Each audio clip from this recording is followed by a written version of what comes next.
I embarked on this journey simply because I believe there are many voices that needs to be heard. We have been in South Africa to India, from Asia, in Vietnam, Malaysia, and finally to United Nations at the General Assembly.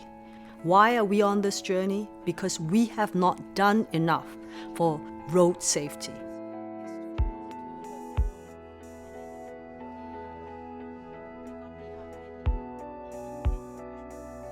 It is quite obvious after traveling around the world that road safety is a complex problem. And coming here to Cambodia, arriving at Phnom Penh, I was expecting the worst. You know, when the first time when I stepped onto the streets, I thought I would be run over in a split second because there were just millions of motorcycles. And I knew that they were a developing nation and on the cusp of an explosion of motor vehicles. Different kind of. So fundamentally, the roads are still built for the motorists, the big trucks, the cars. And then the afterthought is maybe the motorcyclists, the cyclists, and no thought for the pedestrians or people or children that needs to cross the roads.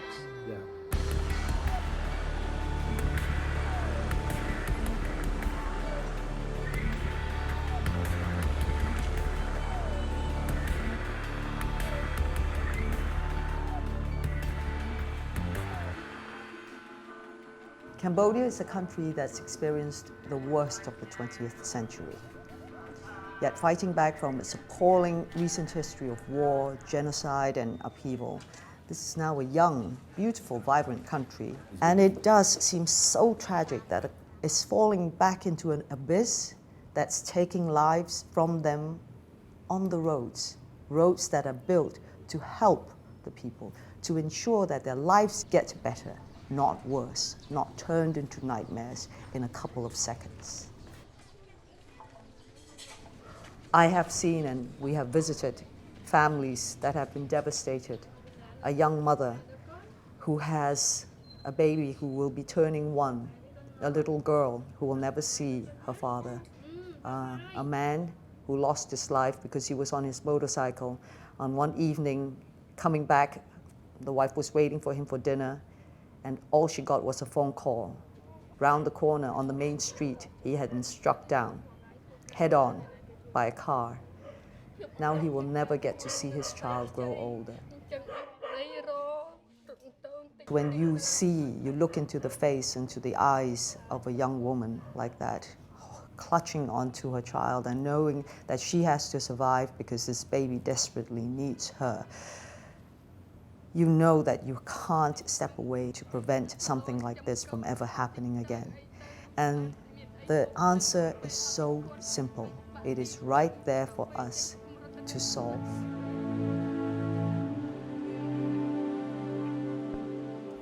The Decade of Action for Road Safety matters to all of us. I believe in it simply because I want to save millions of lives. I think it's a very noble thing that the United Nations Road Safety Decade of Action is doing. Road crashes are the #1 killer of children over 10 all over the world.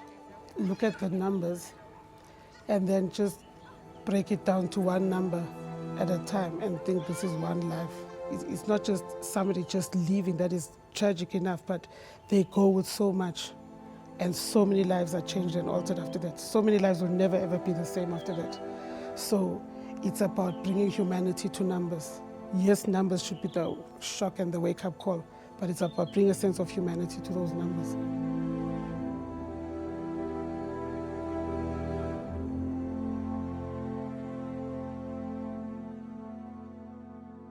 I think the most vivid memory that I have must be when I was in South Africa, and I remember my crew was taking me to do some filming at dawn. You know, we go out and we're on this beautiful highway, and you could see that it was very well used. There were cars and trucks thundering down, literally thundering down these roads.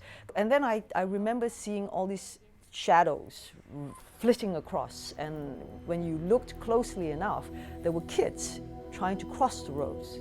There were no parts where there was traffic lights where you could push the button and say, kids crossing. There was nobody that stood there with the sign, the lollipop man, that said, kids needs to cross this road. 4 or 5 children a month gets hurt, yeah? Yes, this is the main place where the accidents happening, not in areas where I will say better persons living, but this is where the whole accidents happen all the time. Give for our children a better streets and give for our children safety places to get over from school and from home, because our mothers are so poor. You must leave your child and then you must go to work. You don't know what's going to happen to your child. You just kind of get a phone call there by the work, your child was hit.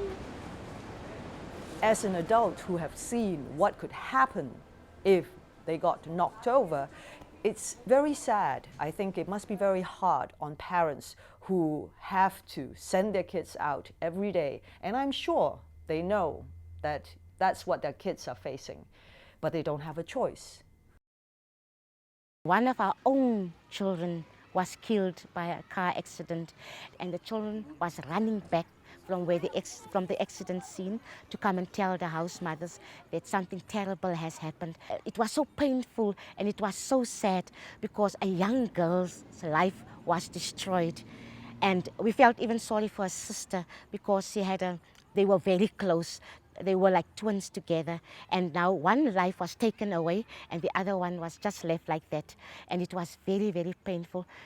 I remember we talked for days, we talked for months about her death. We couldn't get used to it. My only daughter, Zenani, had just turned 13 years old on the 9th of June 2010. Consequently, her unfortunate and untimely passing was a tragedy shared by millions across the globe. In this very moment, the eyes of the world would turn to road safety, and as a result would recognize the horrific toll that road accident can really take. On the same day of our dearest Zenani's passing, 3,500 other families also lost a loved one in a road traffic crash. The next day, the same, and the next day, and the next. This is the reality of the global road death epidemic, a remorseless taking of life day after day, 25,000 every week, 100,000 every month. There's far too many children in the world today being killed on the roads. In Zenani's name, I support the decade of action. Having this decade of action is a unique opportunity to improve road safety in the world. If you talk about the safety of children, we cannot blame the child for having a crash. Young children cannot be prepared themselves for preventing a crash, so others have to do that. Authorities should shape an environment where motorized traffic behave correctly. This is a very large part of our campaign, is to protect the rights of children, and it is the rights of the children to be able to use the roads. We work so hard to nurture them, we work so hard to vaccine them from all the diseases, and then we want them to have the best education.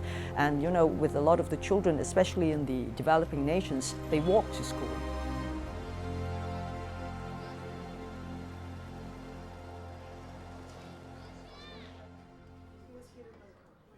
Visiting the hospital wards, I was able to hear from those who had been directly affected by road accidents. Bueno, en mi lugar. My situation is so painful. There are no words to explain the pain you feel when you are on the brink of losing a child. So we need to protect them. We need to allow these children to live a full life, to allow them to have the basic human rights to use these roads, which is exactly what we're talking about. In the decade of action for road safety, what we'd like for especially the political will is to open their eyes, open their hearts, look very carefully into it and plan it better. Because at the end of the day, you will save all the money, your economy will be better because your breadwinners will be protected, your children who are the future of your country will be safe. So that is what we are hoping, and that is what we're asking. We're not hoping anymore. We're asking and we're demanding, because it's the rights of everyone that uses the roads.